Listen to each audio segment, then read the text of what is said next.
Ok. Olá, boa noite. Sou Thalita Visa, coordenadora do curso de gastronomia da Faculdade Arnaldo. Queria contar um pouquinho para vocês como que surgiu o Cozinha de Artesão. Eu estava tranquila, curtindo a pandemia em casa, vendo o Mário trabalhar lá em São Paulo. Ele lançou o menu muito parecido, com uma proposta muito parecida com essa, para o Dia dos Namorados. E fez um sucesso danado. Eu lembro que eu liguei para ele, ele falou, nossa, Thalita, não estou conseguindo nem conversar com você, estou dormindo 3 horas por noite, vendemos muitos menus, e eu fiquei super feliz e falei assim, ai, gente, temos que trazer isso para Belo Horizonte, né? E aí fiquei muito feliz que ele gostou da ideia e abraçou, veio de São Paulo para cá. Queria contar um pouquinho do Mário. O Mário ele foi um dos fundadores da Pão de Queijaria, e há 2 anos ele foi para São Paulo, fez o curso Le Cordon Bleu, foi tão bem, se saiu tão bem lá que conseguiu ser indicado para estagiar em um dos melhores restaurantes do mundo, que é o Noma, lá na Dinamarca. Durante o curso, ele também estagiou no Mocotó, um restaurante que eu sou apaixonada lá em São Paulo, Balai, que também é do Rodrigo, e é um cara, assim, que eu admiro demais, sabe? Planejamento, Excel é com ele mesmo, muito dedicado, puxa a gente para cima, pensa em cada detalhe, e eu sou fã de carteirinha. Felipe, outra pessoa que eu também conheço já há vários anos. Felipe já ganhou o prêmio de chefe revelação aqui em Belo Horizonte. Ele chefiou o Tempo Cervejeiro por muito tempo e fez um trabalho maravilhoso lá. Já trabalhou também no Dádiva, Alma Chef, Trindade. E o Felipe eu considero assim, um alquimista, uma pessoa que pensa e conversa sobre ingredientes, as misturas, aquelas químicas mesmo que a gente fica, né? A gente vê o brilho no olho e fica também apaixonado com tudo que ele faz. Então, admiro demais eles e agradeço muito por terem abraçado esse projeto e conseguiram, né, tornar o que ele está virando, que é uma coisa linda demais. Eles vão falar para vocês, né, rapidamente sobre o menu e contar como é que foi esse projeto, né, esse processo de criação, como é que está sendo o planejamento disso, como que é que eles estão fazendo para garantir um bom resultado, um resultado de excelência.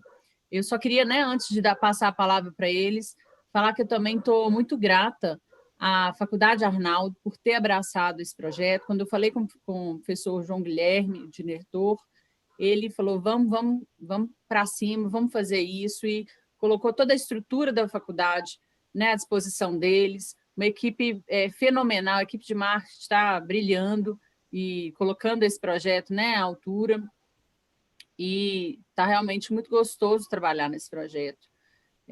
O curso de gastronomia ele começou no início do ano e está sendo muito gostoso trabalhar na instituição.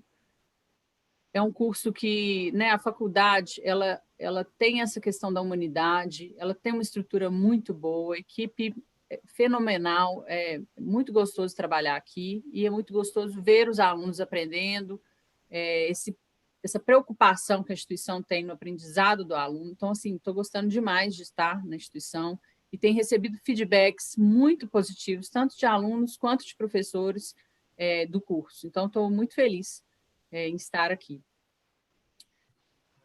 Então, quem, né, conhecer alguém que tem vontade de fazer o curso de gastronomia ou tiver esse interesse, entre em contato com a gente, que a gente quer levar esse estudo para vocês.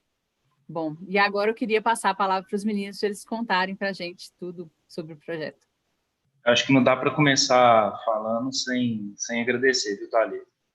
A gente está num ritmo de trabalho muito grande, assim, a gente fica um pouquinho mais à flor da pele. Eu confesso que eu fiquei até um pouco emocionado assim, com a sua fala, de verdade. A gente está trabalhando muito, mas a gente está muito feliz com o que a gente está conseguindo fazer. Eu sou profundamente grato ao convite da Thalita de poder estar aqui e a Faculdade Arnaldo poder disponibilizar toda a estrutura, um restaurante, a equipe de marketing, o Fagner, que é o chefe aqui do restaurante escola, né? E realmente, assim, a Faculdade Arnaldo está fazendo diferente no curso de gastronomia da faculdade, né? Os alunos aí que estão no segundo período vão ter oportunidade de estagiar aqui no projeto conosco. Então, para a gente é uma gratidão enorme poder trabalhar com essa instituição que entrega tanto para a gente. Então, eu queria deixar aqui o agradecimento. A gente tem trabalhado muito duro, temos puxado muito e estamos recebendo muita coisa também. Então, fica aqui nossas palavras de agradecimento. A gente está muito feliz com o resultado do projeto até aqui, que a gente está, né, que a gente tem mais uma semaninha mais importante vindo aí, mas a gente está colhendo excelentes frutos até aqui. Então, queria agradecer a faculdade, agradecer a Thalita, mais do que a grande profissional que ela é, a amiga que ela é também, né? E está sendo muito bom trabalhar com você. E agradecer meu grande parceiro aqui, Felipe Galasso, também. É um prazer enorme trabalhar com vocês. Está sendo de grande aprendizado. Bom, eu também não posso deixar de agradecer, né? Essa questão da emoção foi algo, sim, né? A Thalita fez só para a gente emocionar, chorar o bico aqui, o olho mareja, a gente fica assim, muito legal, tá? É uma bênção, né? Uma grande bênção. São frutos que a gente colhe depois de anos, assim, semeados. E a amizade é uma coisa que a gente vai, que assim como, né, uma árvore que dá o fruto em seu tempo, a amizade ela vai dando frutos em seu tempo. Mas é uma coisa que precisa ser regada, precisa ser cuidada, né? E mesmo à distância, né, o Mário acabou indo para São Paulo, a Thalita virando CEO, né? Tá aqui, né, querendo curso além da letra, nessa correria brava, né? Eu estava mais recluso nos projetos gastronômicos, mais trabalhando nos bastidores. Então, assim, mesmo com a distância e o distanciamento, a gente sempre falava, conversava, manda um alô, né? E aí, a semente foi plantada há muitos anos atrás. A gente vê essa árvore frutificando, que é essa honra de poder trabalhar juntos, mais uma vez, de estarmos juntos, de estarmos reunidos aqui, né? Sob a graça de Deus, sob o direcionamento do Senhor, foi muito bom, é muito bom. São pessoas que eu considero demais. Acho que a Thalita abriu, foi ela que movimentou tudo, né? A Thalita é assim, ela liga pra gente, vamos fazer, anda, ó, liguei pro Mário, o Mário já tá vindo em São Paulo, ele chega no dia tal, você se vira aí para fazer, e ela queria começar a vender esse trem na semana seguinte, que ela ligou. Eu quero fazer 2 no mês. E a gente pode começar até a falar agora sobre o processo de criação, né? Já. Rasgamos essa seda absurda. Já tá todo mundo emocionado, espero que vocês estejam todos emocionados. Mas até pego o gancho para falar assim, sobre quão longo foi o processo de criação, como que ele funcionou. Acho que o pessoal deve estar curioso para saber um pouquinho disso. Eu acho assim, que todo o processo de criação, acho importante a gente começar pelos começos, né? Todo processo de criação, na verdade, ele não começa na ideia, ele começa no aprendizado, ele começa lá atrás, na base, né? Eu acho que tudo que a gente se propõe a fazer nessa vida, a gente tem que ter uma base, tem que ter uma estrutura, uma fundação. Então, eu acho que esse processo, o pilar desse processo ele chegou a ser o que foi, né? A gente chegou no momento da criação através da estrada que a gente percorreu. Então, primeiro você tem que ter uma fundação, né? Sem a fundação, a casa não se sustenta. Então, na base da pirâmide assim, do desenvolvimento está o aprendizado, o esforço, né? A técnica, o caminho percorrido e trilhado. É a questão que eu gosto de falar, que primeiro você aprende a construir para depois desconstruir, né? Eu sou um apaixonado pelas artes plásticas, já cheguei a estudar artes plásticas também, então eu gosto de citar um pintor famoso, né, que é o Vassily Kandinsky, né, que é um dos pais do movimento abstrato, né, do abstracionismo. Mas ele, antes de se tornar um pintor abstrato, ele era o melhor retratista da cidade dele, né? Ele sabia fazer figurado. Então, primeiro aprende a desenhar para depois você fazer um abstrato. Primeiro aprende a fazer o básico, as técnicas básicas, um vocal, eduque o seu paladar, sabe? Prova tudo. Tenta compreender, que aí você vai desenvolvendo bases e noções de sabor.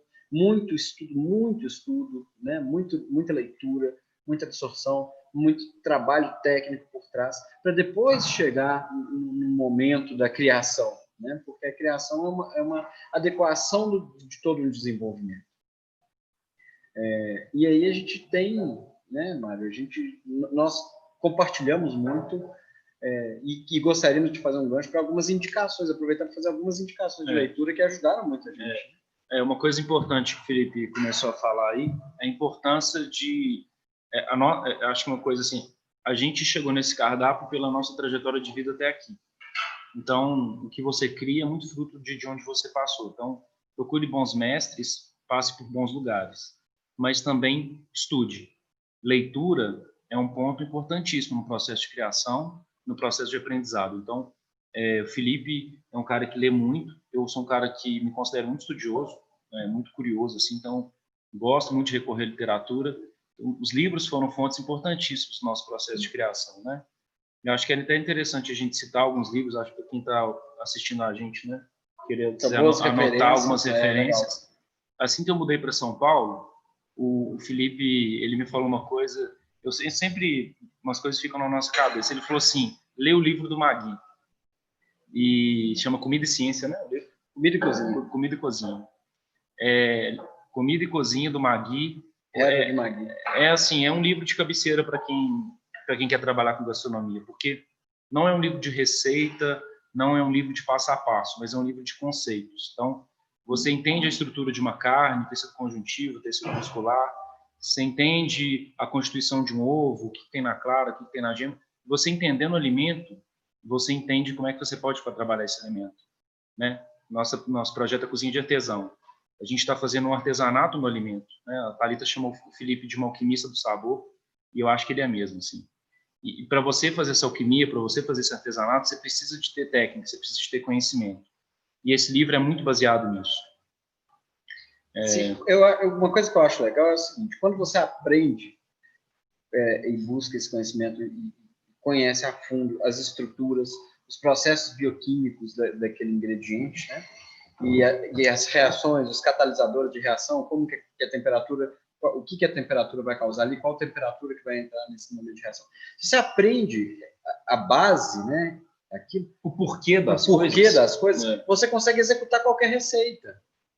Você não fica mais refém do modo de preparo em si e daquelas quantidades e algumas técnicas. Inclusive, você pode começar a adaptar as receitas. Né? Muito e pelo contrário, você cria um olhar crítico sobre a receita. Sobre a receita, olhar crítico. Você começa a falar assim, não, essa temperatura que ele está fazendo isso para fazer determinada reação, talvez uma temperatura mais baixa seja mais adequada.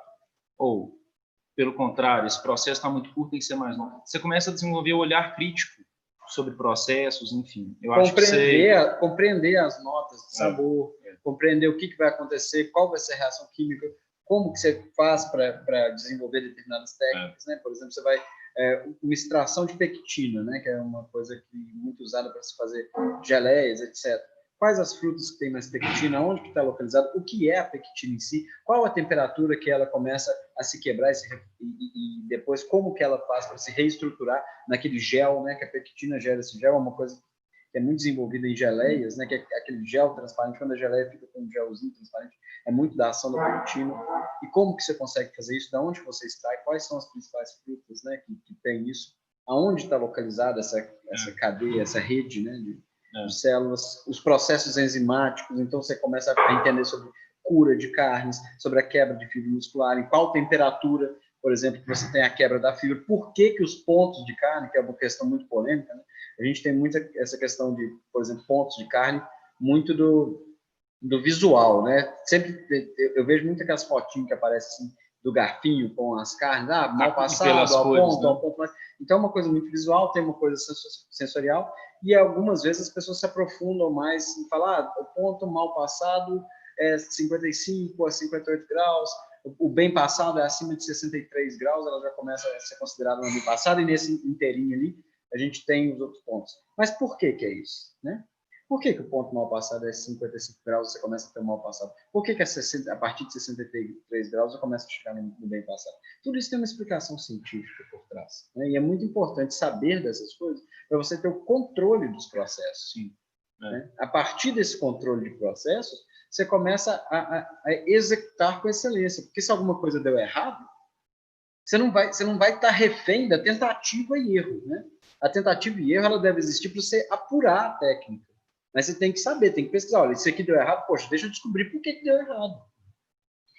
E eu acho que, sim, esse livro é um livro de cabeceira que eu recomendo para todo e qualquer cozinheiro, principalmente que ele está começando a carreira, para ele ter uma base científica sólida, crítica, e eu acho que é um primeiro passo. Livro de cabeceira, livro assim, de cabeceira. Porque eu recomendo assim, a leitura de capa a capa, mas a gente não vai memorizar, porque é muita informação.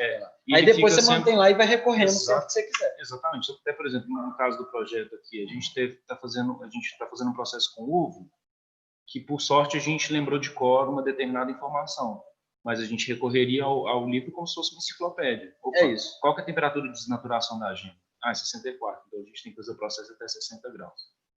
Além desse livro técnico de cabeceira, é muito legal ter referência também de outros artesãos do sabor, né? De outros chefes, né? De outros cozinheiros. É importante você ter referência do trabalho autoral de outras pessoas para que te inspirem em ingredientes, estética de empratamento, cores, sabores, misturas. Esse prato aqui tem um elemento ácido, tem um elemento defumado, tem um elemento doce.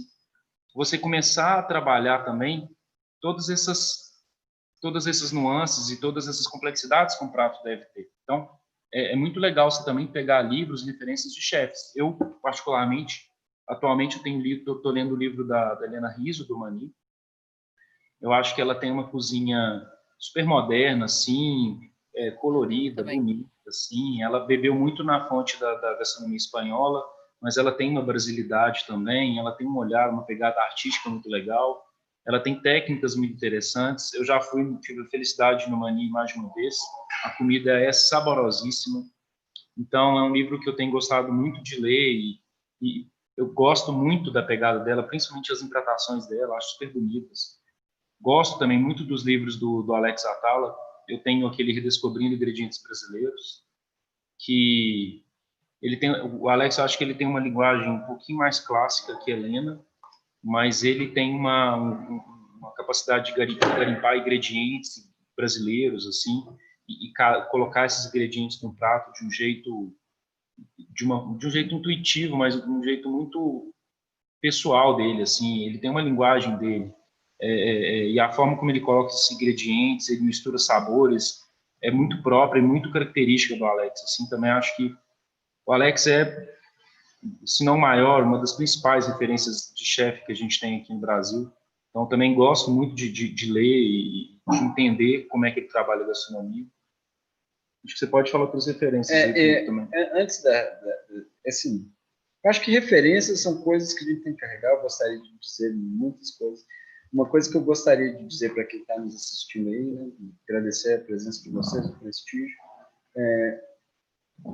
sabe, comam, sabe? Assim, procurem esses lugares, bate na porta dos restaurantes, pede um estágio, pede uma indicação, manda um e-mail, vai trabalhar nesses lugares, tem que ter referência.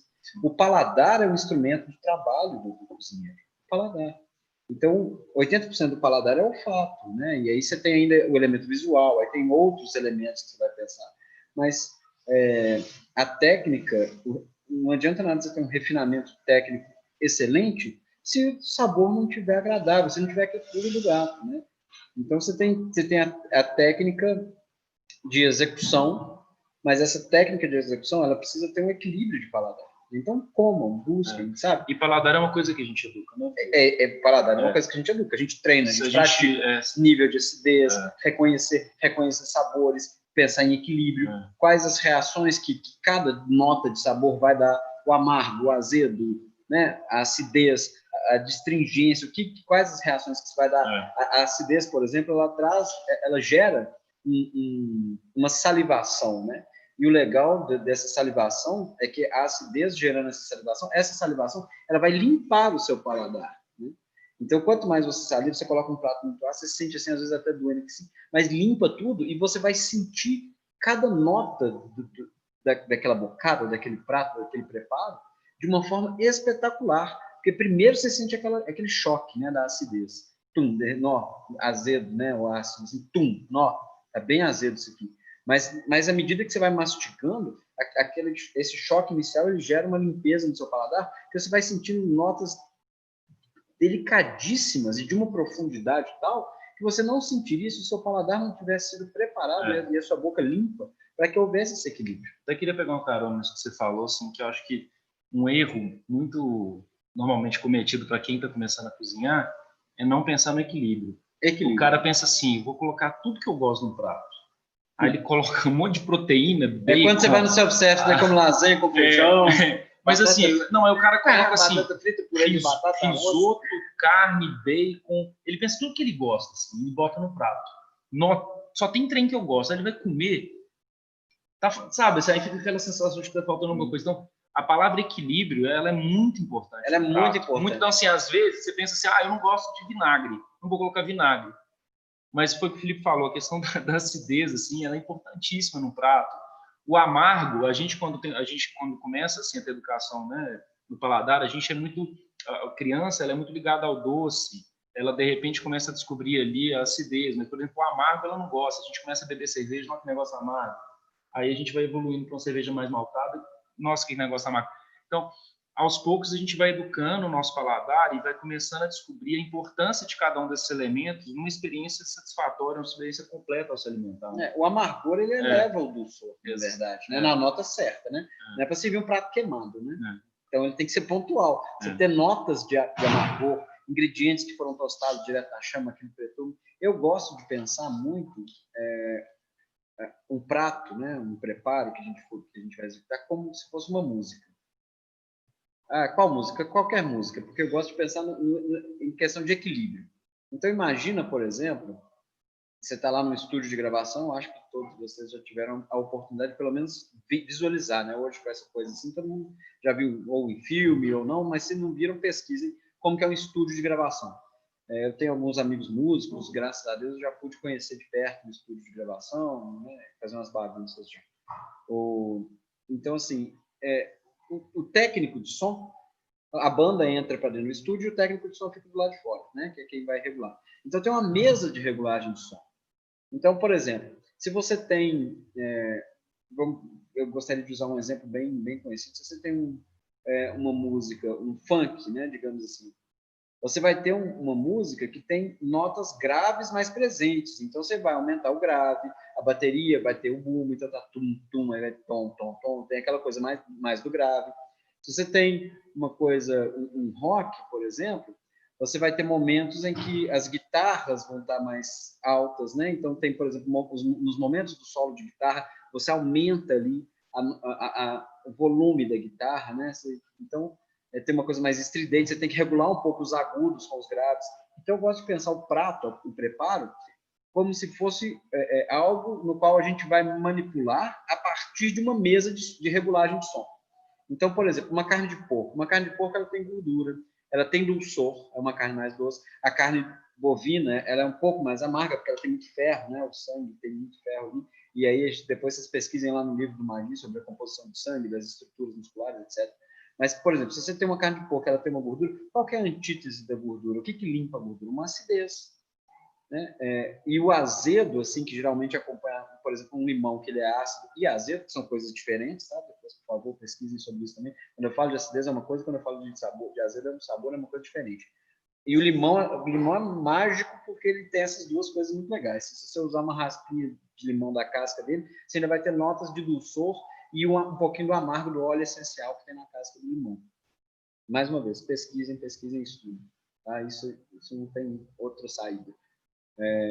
Então, você imagina, a carne de porco, por que ela combina com o limão? Por causa disso. Porque você tem acidez, você tem o azedo, que vai limpar o seu paladar, vai contrastar com a gordura e vai elevar o dulçor, porque geralmente a nota ácida ela vai vir numa intensidade grande, mas num volume muito menor que, por exemplo, a carne de porco. Né? Então, por exemplo, você pinga um limãozinho no porco. Você não come um pedaço de limão com uma fatia de porco. Então, a quantidade, o volume ali, e o esforço que você vai ter na mastigação, a carne de porco vai continuar na sua boca, depois que você já limpou a acidez do limão que está pingado ali em cima. Então, o que vai acontecer? O seu paladar vai estar limpo, você vai sentir muito mais a delicadeza e essa coisa muito tênue e delicada do sabor do porco, e a acidez, que no início foi um choque, assim, de, opa, tá meio azedo, tá meio ácido ali, vai elevar o dulçor da carne do porco. Você vai sentir que a carne tem um dulçor, que ela é delicada, que ela é maravilhosa, que ela... Não, Deus abençoe o porco. É bom demais. Não?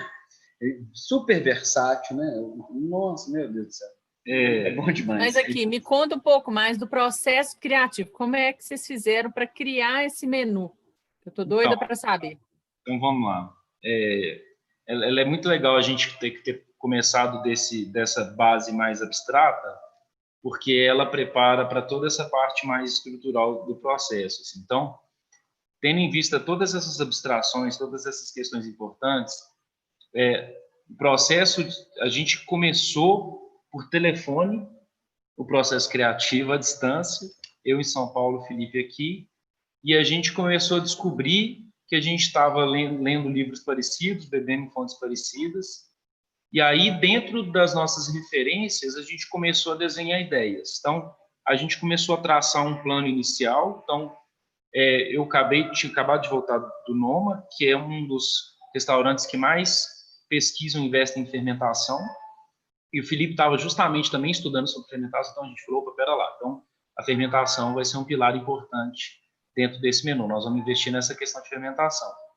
O Felipe tem muito conhecimento em defumação, então, poxa, vamos colocar também esses elementos defumados. Então, a gente foi traçando interesses e conhecimentos nossos como sendo partes estruturais importantes desse projeto. Aí colocamos uma camada de ambição, que era fazer um projeto de altíssimo nível.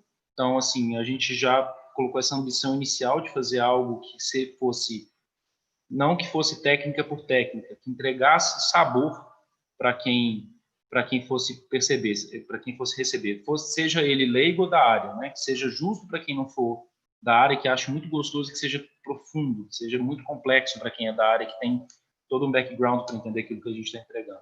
Então a gente teve uma primeira reunião, brainstorming total, começamos a viajar num monte de ideia. A gente quer que tenha petiscos, a gente quer que tenha uma entrada, a gente quer que tenha principal, a gente quer que tenha sobremesa. E a gente começou a traçar um monte de ideias. E aí a gente teve essa primeira reunião e a gente falou assim, ó, Felipe, então vamos fazer o seguinte, desenhe um menu eu vou desenhar um menu e a gente vai começando a bater essas ideias. Isso foi muito legal, porque tudo nasce do debate, né, assim, esse brainstorming do conjunto, né? Então, a gente se propôs, isso que o Mário falou foi muito legal, porque a gente se propôs, primeiro a gente se entendeu, né? A gente está falando disso, então vamos pensar o que a gente pode fazer no menu legal.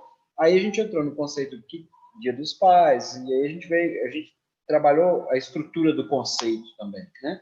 Pensamos em família, em criança e tal. Aí a gente se falava todo dia, assim, né?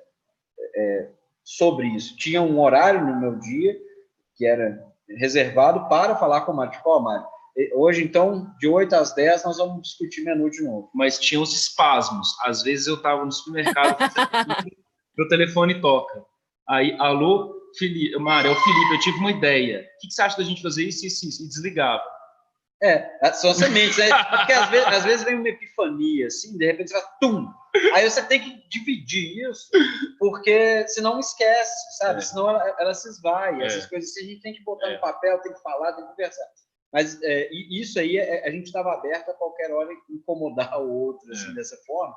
Mas a gente tinha também essa disciplina de vamos falar, vamos fazer uma programação. Então, foi muito legal isso, porque o que o Mário falou foi muito legal, que foi exatamente isso, olha, aí a gente pensou, cada um faz um cardápio com as suas loucuras e vamos depois nos ligar e aí vamos unir esse cardápio e aí você dá o pitaco no cardápio que eu fiz e eu dou o pitaco no cardápio que você fez e nós vamos equilibrar essas ideias e vamos traçar uma rota. Mas tem que ter uma base para o início da onde que a gente vai partir. Eu acho que uma coisa que o Felipe falou, uma palavra que foi importante, o processo criativo ele tem que ser lúdico, ele tem que ser aberto. A gente brincou, né? Que a gente começou lá na Lua, miramos na Lua, depois, aos pouquinhos, cada etapa do processo que a gente vai falar, a gente ia voltando, chegando na Terra. Então, primeiro você mira no impossível. Tudo é possível fazer, tudo dá para fazer, e depois você vai colocando as limitações para chegar no menu. Mas uma palavra que o Felipe falou que eu gosto muito é a disciplina. Mesmo sendo um processo que você precisa de loucura, abertura, criação e tal, você precisa ter disciplina. Hoje nós vamos falar, hoje nós vamos definir isso, até semana que vem a gente tem tal situação. Então, a disciplina ela é muito importante no processo. A criação é um processo. Então, ela precisa de abertura, ela precisa de epifanias, loucuras, mas ela tem que ter disciplina. A gente precisa falar hoje... Nós temos até o dia tal para decidir. Exatamente. Sexta-feira é o limite para a gente falar. O cardápio só pode entrar ideia nova até sexta. Isso. A partir de sexta é refinamento. Exatamente. Se você não trouxer nada até sexta, fica para o próximo Exatamente. projeto. Então, depois dessa ideia lunática, onde tudo é possível, você começa a colocar as camadas de limitação. Limitação técnica. Isso aqui não dá para a gente fazer na escala que a gente quer fazer, não dá para fazer para 100 pessoas. Limitação financeira. Esse ingrediente aqui custa R$500 o quilo, não dá para fazer. Limitação estrutural. Eu preciso de um equipamento que eu não tenho. Que nós não vamos ter acesso. Então, você vai começando a podar as ideias, você vai começando a colocar camadas de limitação. E uma vez que você chega num cardápio, que você olha no papel, tá legal esse cardápio, tá bom, dá para fazer isso aqui. Aí você vai para um segundo momento, que é começar a cozinhar. Então, a gente ficou 2 semanas lá na Lua, onde tudo era possível, né? As limitações eram poucas, e aí aí eu vim para Belo Horizonte, aí a nossa bate-caverna era a casa do meu pai, ele tá no interior, então toda essa questão de Covid, né? Eu estou convivendo com o Felipe aqui, né? Já tem mais de um mês que a gente está trabalhando junto, e a gente começou a fazer testes lá na casa do meu pai, né? Para a gente começar a dar uma roupagem para esse cardápio. Então a gente ficou 1 semana cozinhando de fato, a gente comprou os insumos, aí entra a questão da disciplina. Então o cardápio é esse, o que a gente tem que comprar para fazer esses testes? Tal. Então, vamos comprar tal dia a gente vai cozinhar, para tal dia a gente empatar. A partir desse momento, nós não nos permitimos mais entrar com ideias de preparos novos. A gente começou a ajustes dos preparos já definidos. Exatamente. Porque senão não anda. Não anda, porque mesmo que você tenha uma boa ideia nova, nossa, isso aqui é legal. Não, peraí, mas a gente tem que fazer o que a gente se propôs a fazer. Senão, sempre haverão boas ideias novas. Não quer dizer que a gente vá descartar essas ideias, mas elas vão ficar incubadas, anotadas, para um outro momento. Exatamente. Olha, esse prato aqui, esse petisco que a gente desenvolveu, ele vai ficar na incubadora aqui para a gente trabalhar depois. Ou essa ideia de ajuste nesse petisco vai para o próximo cardápio. Essa ideia de ajuste no prato principal, mudar o prato principal ou mudar qualquer coisa do direcionamento quando os testes foram iniciados, elas vão para outros momentos. Exatamente. Né? E aí entra uma palavrinha nova nessa história, que é importante falar sobre ela, que é a frustração. Você sai de um universo onde tudo é possível, que é o universo das ideias, e vai para o universo prático. Caramba, esse prato que eu imaginei que seria incrível não é tão legal assim. Essa combinação de sabores não é tão mágica assim. Essa empratação que eu imaginei que ia ficar divina não está tão boa. Esse prato é muito legal, mas para o projeto proposto ele não funciona, então, porque nós não vamos conseguir entregá-lo com qualidade no delivery para o cliente. Então, a dimensão da frustração, que a gente viveu ela é muito importante. Então, é importante você sair do onde tudo é possível para o, opa, não é bem assim. E usar isso a seu favor, que eu acho que a gente fez isso muito bem, para falar assim, não, beleza, isso aqui não é possível fazer assim, mas como é que a gente consegue resolver esse problema? Né? É importante que isso não seja um limitador. Porque, assim, quando a gente tem que ser um motivador. Quando a gente se propôs a fazer um cardápio que não fosse mais do mesmo, a gente se propôs a fazer algo novo, inovador, você está num ambiente, num terreno muito desconhecido. Então, a gente testou técnicas que a gente já havia passado por, a gente já havia aprendido, mas que nunca tinha combinado com as outras técnicas, né? A gente se propôs a fazer muitas coisas novas, assim. Então, a dimensão da frustração veio, mas aí na semana seguinte, então a gente ficou 2 semanas só viajando na maionese, 1 semana de laboratório na Batcaverna, e aí veio a outra semana, que seria a degustação. Então, foi o teste com os cobaias, né, Felipe? Nós arrumamos umas cobaias, né? Como essa que vos assiste aí. Ai, adoro, gente, adoro.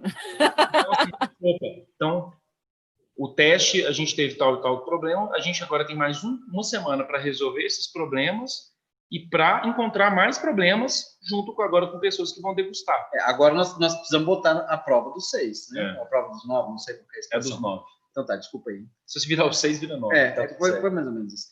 Então a gente tem que colocar a prova do nosso trabalho. E é importante colocar a prova do nosso trabalho com pessoas diferentes, né? Porque o equilíbrio que tange a criação, ele também é o equilíbrio que deve nos mover. Então foi legal que nós convidamos, muito obrigado. Nós convidamos um júri, né? Um júri técnico, assim, digamos, né? Então, por exemplo, o Fagner, que é chefe aqui do restaurante, que tem um paladar educado, que tem uma experiência de gastronomia.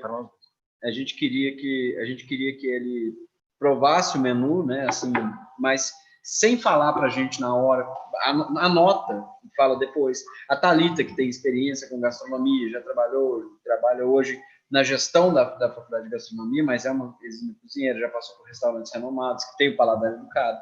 Mas aí a gente convidou também as meninas que estão trabalhando, ajudando a gente no projeto também, mas que são da área de marketing, que estão trabalhando junto com a gente, mas que não são profissionais da área, então elas vieram representando um público que seria também o nosso público-alvo, né? As pessoas para as quais a gente quer apresentar.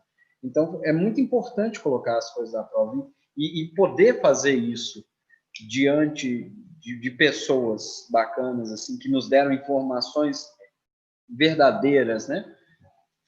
É muito importante o diferencial, porque nós não estamos lançando no escuro, né? Nós estamos lançando depois de opiniões, depois de muito trabalho, de muitos testes, né? E foi muito legal fazer esse teste, porque a gente saiu de um teste de laboratório, onde a gente teve um choque de realidade, acho que foi a palavra, assim, né? A gente estava na Lua, viemos para a Terra, a gente caiu na real, e aí a gente teve mais uma semana justamente para a gente poder aprimorar aquilo que a gente viu como limitação. E foi muito legal a degustação, porque as pessoas gostaram muito, tanto quem é da área quanto os leigos. E aí até surgiu uma máxima entre nós dois que a gente tem repetido, né, Felipe? Assim, a gente quer fazer um menu que seja muito justo, muito saboroso para quem não é cozinheiro, que seja surpreendente, quem não é cozinheiro, mas que seja assim profundo, assim, sabe? Eu acho que a palavra é profundidade mesmo, assim, para quem é da área, para entender aquilo que a gente está entregando. Porque eu acho que chega um momento da carreira de alguns cozinheiros que ele começa a cozinhar só para cozinheiro. E isso é perigoso. A gente não cozinha só para cozinheiro, a gente cozinha para todo mundo, né? Isso não significa que a gente pode entregar algo também muito sofisticado, muito profundo para quem é cozinheiro, também, né? Eu acho essa questão da degustação importante também, que vocês fizeram degustação para uma pessoa que estava trabalhando com vendas, né? Eu, no caso, né? Isso me deu um fôlego para vender, porque eu falo com propriedade, porque eu provei, né? E eu acho que isso no restaurante é muito bacana ser feito com garçom. Eu, enquanto empresária, né, vender sorvete, eu gosto muito de quando eu entro no restaurante, e já fiz isso com o Felipe, né, Felipe? De fazer a degustação com quem está vendendo. Só com o Felipe que você fez, Thalita? Só para saber. Já fiz isso com você? Acho que não. Acho que na pão de queijaria eu não fiz isso não, mas no tempo cervejeiro eu fiz. Muito ciúme. Mas eu vou fazer no seu empreendimento lá em São Paulo, tá, Mari? Agora eu gostei. Eu vou para lá só para participar dessa degustação. Assim, e tem uma coisa que a gente que também é o nosso lema, né? Que a gente desenvolveu algumas máximas, assim, né? Alguns axiomas assim nesse projeto, né? Então, uma das nossas máximas, ela vem de um aforismo do Abraham Lincoln, né? E esse aforismo, o Abraham Lincoln dizia o seguinte: se eu tivesse uma missão e tivesse que cortar uma árvore e tivesse 8 horas para fazer isso, eu passaria 6 horas afiando meu machado e nas últimas 2 horas eu cortaria a árvore.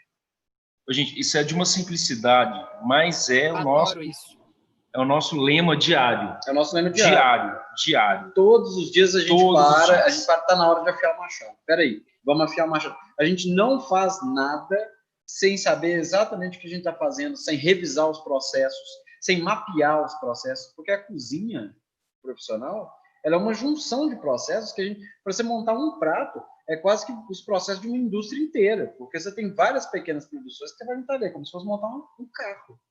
Né? Como se fosse montar um carro. Você tem um motor, você tem um pneu, você tem etc. Né? E depois você junta aquilo e apresenta. Eu acho assim, empreender um projeto na gastronomia, seja esse como a gente está fazendo, seja um restaurante que as pessoas estejam abrindo, seja uma consultoria que ela vai dar para lançar um cardápio, é um projeto muito louco, assim.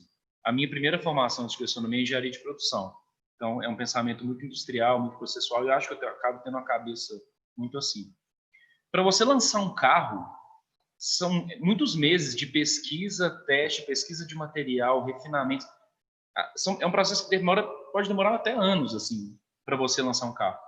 O cozinheiro, ele tem que criar algo interessante, que tem uma estética legal, que tem um custo que atenda, que desperte a atenção do público. Aí ele tem que definir fornecedor, ele tem que treinar a equipe para fazer aquilo. Só que ele tem, muitas vezes, 1 mês, 2 semanas para fazer aquilo. É muito louco, tá? Às vezes a gente está aqui no nosso trabalho e eu me volto lá para o período de faculdade, de área de produção, eu falo, gente, que loucura esse trabalho do cozinheiro, que ele tem que fazer muito rápido e com um recurso escasso, que uma indústria demora muito mais tempo para fazer. Muito mais tempo. E que geralmente produz um bem durável, né? A nossa produção ela é efêmera, né? A gente vive da efemeridade. Aquilo que você produziu, daqui a pouco será consumido e não mais existirá.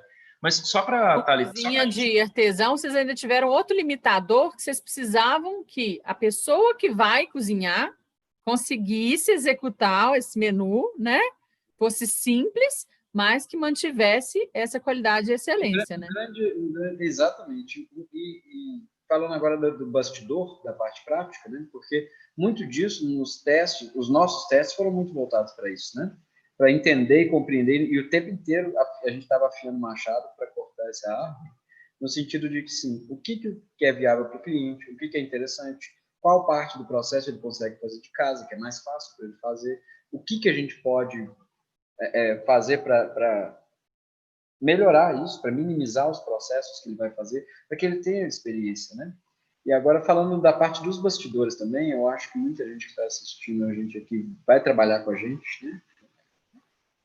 Agora, nessa semana, e isso é falando diretamente para vocês, né? O Alex Atala, ele também tem uma frase que eu gosto muito, assim, que ele diz o seguinte: eu sou um cozinheiro tão bom quanto o pior cozinheiro da minha cozinha. Então, não adianta a gente criar nada que eu, Felipe Galassi, faça, mas que somente eu consiga reproduzir, né? Então, nós estamos nos preparando também, nós estamos afiando o machado para que as pessoas que estão vindo trabalhar com a gente aqui, que a gente teve o prazer e a oportunidade de entrevistá-los hoje pela manhã, de conhecer mais sobre a vida deles, e por isso nós estamos fazendo essa preparação. Estou sentado aqui fazendo um mapeamento, planejamento de preparação para recebê-los na segunda-feira. Nós estamos fazendo isso assim, o dia inteiro dedicado a isso, vamos dedicar mais algumas horas, para que as pessoas possam trabalhar de forma confortável e consigam reproduzir os processos que a gente está querendo. Então, é importante que a gente tenha, que a gente afie o machado nesse sentido, de também que essas técnicas que a gente está trazendo, elas sejam adequadas à realidade das pessoas que vão trabalhar com a gente. Porque não adianta nada as pessoas chegarem aqui e não conseguirem reproduzir, a gente não conseguir entregar o menu no final, né? Isso faz parte da afiação do machado, né? Isso que a gente chama de afiar o machado antes de cortar a árvore. Porque se eu simplesmente pegar o machado e for cortar a árvore sem afiar, vai sair lasca, a árvore vai cair toda errada, eu vou perder muita madeira, né? Eu vou gastar 8 horas fazendo um esforço incrível, sendo que se eu afiasse o machado, fizesse um esforço intelectual e esse esforço de refinamento de processos, eu ia gastar 2 horas e não ia me cansar, né? Então, o nosso axioma aqui desse projeto afie o seu machado. Quando a gente começa, porque um projeto como esse, e eu acho que um projeto de gastronomia, seja ele um restaurante, uma consultoria, criar um cardápio, não é simplesmente só ter ideias e testá-las. É um monte de coisa que você tem que ter no meio disso. Você tem que preocupar com a questão do marketing, da divulgação, das vendas. Você tem que preocupar com a questão de custo. Então, você tem uma ideia inicial. A gente saiu da degustação com uma ideia que a gente gostou, algumas adaptações que a gente queria fazer, só que você tem que passar uma série de filtros naquilo que você fez.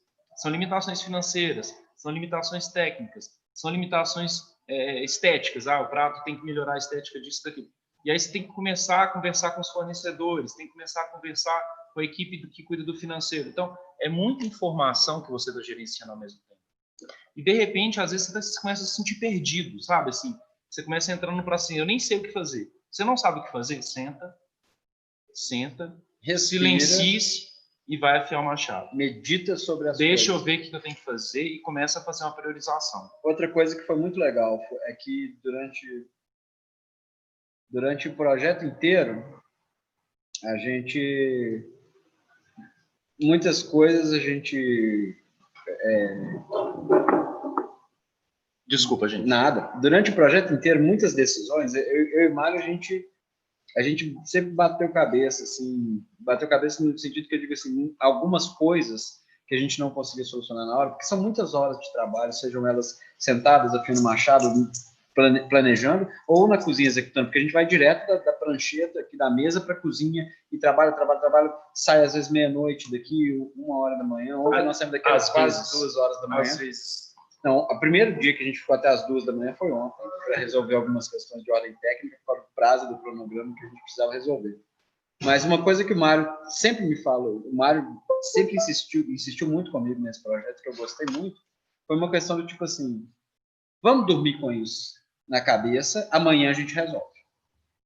Sabe? Porque às vezes a gente chega em alguns impasses que é necessário arejar, meditar sobre, descansar o pensamento, renovar as energias, e aí no dia seguinte a gente chega, pensei isso, está resolvido, vamos fazer? Vamos testar? Olha que legal, ficou bom. Às vezes no dia você demoraria 1 hora de discussão, de desgaste, no dia seguinte, em 5 minutos, as duas partes conseguem. E provavelmente o resultado de 1 hora de desgaste imediato não seria tão bom quanto o resultado depois da cabeça fresca. Exatamente. Então tem muitas coisas que fazem parte disso, né?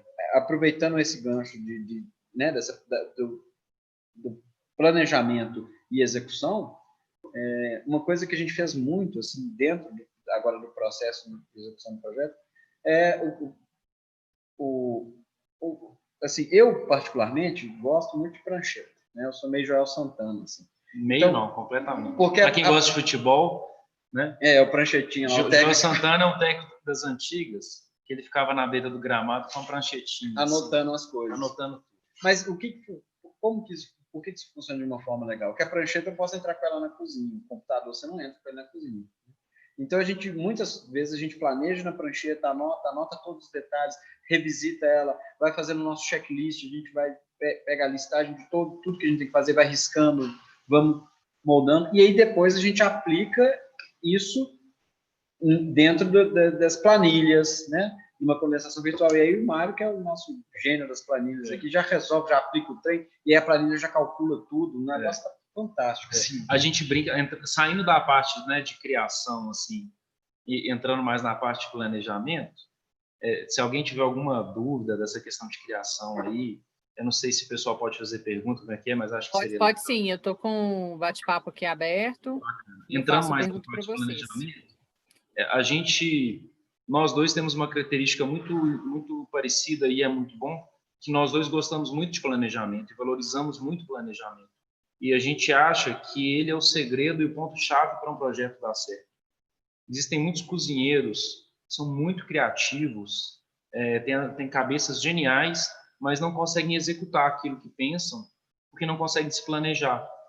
E o planejamento... Ou trabalham num nível de estresse altíssimo, e muita coisa vai dar errado.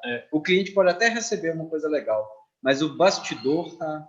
mas assim, às vezes, o que eu chamo de planejamento, Felipe, às vezes o cara tem uma ideia genial, e no dia dele fazer o teste, ele não conversou com o fornecedor para mandar o insumo que ele precisa. Também. Ele não conversou com o fornecedor, ele não colocou na planilha quanto custa aquela ideia dele, e aí às vezes o projeto fica inviável.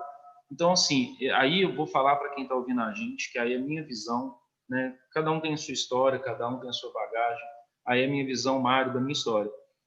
Muitos cozinheiros não conseguem prosperar, não conseguem evoluir na carreira porque não conseguem se planejar.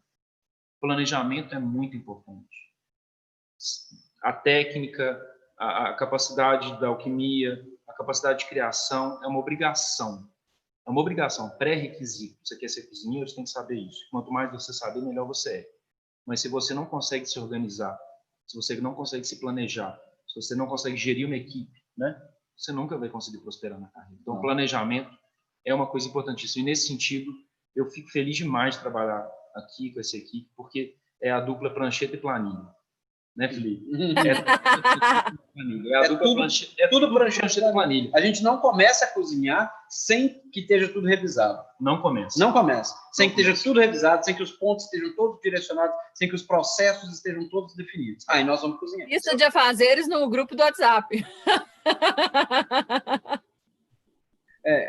Uma das minhas formações, né, inclusive, eu me especializei, né, em gestão de grupo de WhatsApp.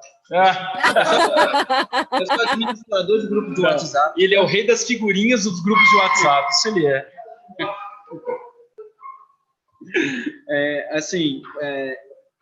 E assim, se você pegar tudo isso que a gente está falando, é aplicável na máxima, no aforismo, né, metaforicamente falando, afia seu machado, cara. Sabe? Afia seu machado. Não perca tempo, vai virar uma zona. Se você chegar já aí cozinhando assim direto, vai virar uma zona. Você vai gastar o triplo do tempo para exercer metade das tarefas que você deveria fazer, sabe? Planejamento é tudo, afiar o machado é tudo. Por exemplo, todos os dias, antes de começar o projeto, dentro das primeiras reuniões que a gente teve, uma das primeiras coisas que nós estabelecemos foram metas e planos e cronogramas. Então, dia tal, nós vamos fazer isso. O que eu e o Mário fizemos? Eu liguei para ele lá em São Paulo, não sei quem ligou para quem, mas assim, a gente se comunicou, ele lá em São Paulo ainda, eu aqui, e a gente conversou assim, vamos sentar e fazer o nosso cronograma. Nós precisamos entregar esse cronograma amanhã, nós vamos entregar ele amanhã. Vamos sentar e fazer. Como que a gente vai fazer esse cronograma? Dia dos Pais é dia 9 de agosto. Nós pegamos de 9 de agosto até 9 de julho, que foi oficialmente o início do projeto, porque antes do dia 9 de julho, a gente já estava trabalhando.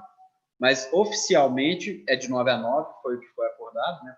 Que nós combinamos com a faculdade. Então, nós iniciamos dia 9 de agosto, e aí, dia 9 de agosto nós vamos fazer o quê? Dia 8 de agosto nós vamos fazer o quê? Dia 7 de agosto, dia por dia, ponto a ponto, até completar os 30 dias. Então, a gente já sabia o que tinha que fazer cada dia, mas isso é um macro planejamento, tá, gente? Depois a gente entrou nos detalhamentos. À medida que o tempo foi avançando, a gente vai revisitando, a gente sempre foi revisitando o nosso cronograma. Então, dentro do macro planejamento, a gente já sabia, ó, dia tal é dia das fotos, dia tal é dia de filmagem, dia 8 nós temos que entregar todos os menus de tal hora a tal hora. Então, essa última semana, antes do dia 8, o que nós vamos produzir? Como que nós vamos produzir? A fritura nós vamos fazer que dia? Isso a gente já sabia antes de começar o projeto. A gente definiu antes do start, antes do dia 9 de julho, que foi o primeiro dia do projeto. Então, até a gente só tem 5 minutos, Thalita, para encerrar? 4 agora. Uhum. Tá, então eu vou só já falar minhas colocações finais aqui. Agradecer a presença de todo mundo aí, o interesse de vocês estarem com a gente aí. E só para fazer uma palavra final, assim, eu acho que a gente propôs essa live para a gente falar sobre planejamento e criação, né? Eu acredito que o planejamento, ele é a base, ele é a estrutura que suporta todo o processo de criação. Um projeto não tem alma sem criação. Um projeto não tem identidade sem criação. Um projeto não existe sem criação. Mas se você não tem uma base bem estabelecida, se você não tem um machado bem afiado, se você não tem uma fundação, quando você vai fazer um prédio, a primeira coisa que você faz é a fundação, você vai criar algo que vai cair. Então, tem que saber equilibrar. Tem que ter capacidade técnica para criar, tem que ter vontade, tem que ter trabalho, disposição, horas, mas tem que saber planejar também. Senão as coisas não acontecem. Senão a alquimia não acontece. Então, eu só queria deixar essa colocação final, que me vem assim como um resumo para mim dessa conversa que a gente teve. Então, eu queria agradecer a vocês. Deixa o Felipe falar primeiro, claro. Não, é isso. Eu também ia partir para os agradecimentos.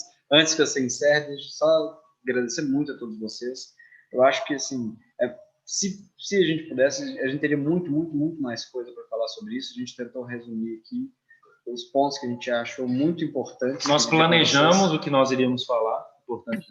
Aqui, ponto a ponto, nós conseguimos cumprir, acho que 90% da meta assim, de fala. Algumas coisas nós não entramos em detalhes, dado a restrição de tempo, né? Mas é muito importante isso, sabe? É o equilíbrio de todas as coisas. E queria reforçar também que, por exemplo, ontem nós ficamos até 2 horas da manhã, não foi por falta de planejamento, foi porque a gente estava afiando o machado, porque imprevistos acontecem, adversidades vão ocorrer, e a gente sempre revisita os nossos planejamentos. Se o planejamento for uma coisa engessada também, não dá certo, porque você tem que se adequar. A gente tem que ser fluido igual a água. Pensa bem, a água, ela se adapta à forma do objeto que ela está. Se ela estiver dentro do copo, ela vai ter a forma do copo, dentro de uma caneca, ou dentro de uma garrafa, ou se você inclinar, ela cai no chão e ela se adapta ao ambiente. Então, a gente tem que tentar ser fluido. E no planejamento, vocês já colocam também as chances de erro, né? Coloca essa porcentagem, né? Como a gente está fazendo nas vendas. As vendas já praticamente acabaram. Quem estiver assistindo a gente ainda não comprou, aproveita e corre, porque está acabando, vai acabar. Se não acabar hoje, vai acabar amanhã. Está acabando, então... Deus é bom demais. Mas a gente está colocando essa chance de erro, né? A gente coloca... A gente sempre coloca Deus acima de todas as coisas. Isso é importante. Porque nós não somos nada assim. Certeza. Gente, então a gente tem só mais um minutinho. Eu queria agradecer demais, dizer que assim tem dado muito certo, tem sido um aprendizado gigantesco para trabalhar com vocês. Tenho aprendido muito sobre planejamento e agradecer a vocês por tudo. O menu, gente, tá maravilhoso, vale a pena mesmo. E trabalho agora até dia 9, a gente está na execução. E quem está aí, né? Os alunos que vão participar semana que vem, os sortudos. Preparem-se. Na semana que vem, vocês vão aprender muito. Vamos falar demais. Vai ralar muito também. Eu queria dizer rapidamente aqui só uma coisa também. Todo planejamento está lá no livro de Tiago, tá, gente? Todo planejamento, se a gente não colocar Deus na frente, não funciona. Porque a gente pode planejar, mas a gente nunca sabe o dia de amanhã. Então, o Tiago nos ensina que não adianta a gente falar que a gente vai negociar na cidade tal, vamos passar um ano ali, se não colocarmos Deus em primeiro lugar. Antes a gente deveria dizer, se o Senhor quiser, nós prosperaremos, nós conseguiremos, nós continuaremos. Porque a nossa vida é como a névoa que se esvai. Nós somos só uma poeirinha aqui e o nosso tempo que é bem limitado diante da grandeza do Senhor. Então, tudo nas mãos de Deus. Com certeza. Inclusive, assim, né, tem uma coisa que a gente vê, né, como que as coisas estão todas na mão de Deus. E aí eu fico pensando, falei assim, gente, se não fosse uma pandemia mundial, eu nunca ia conseguir fazer um evento desse com esses chefes. Olha aqui. Acho que a gente chegou a falar isso, né? Nós somos amigos de longa data, mas a gente nunca tinha trabalhado num projeto. Nós tentamos várias vezes. Várias vezes. Várias. Mas é aquilo, se Deus quiser, a gente vai fazer. Se o Senhor permitir, isso aí. Então, ó, eu queria só para encerrar mesmo, mais uma camada. Planejamento e criação, mas confiança e amizade. Para que um projeto prospere. Confiança e amizade. Isso aí. Isso é importante demais. Gratidão. Muito, tá? Eterna gratidão. Uma sua alma, um seu coração. Obrigado. Toma o seu coração. Obrigada, gente. Boa noite, pessoal. Obrigado. Tchau, tchau. Tchau.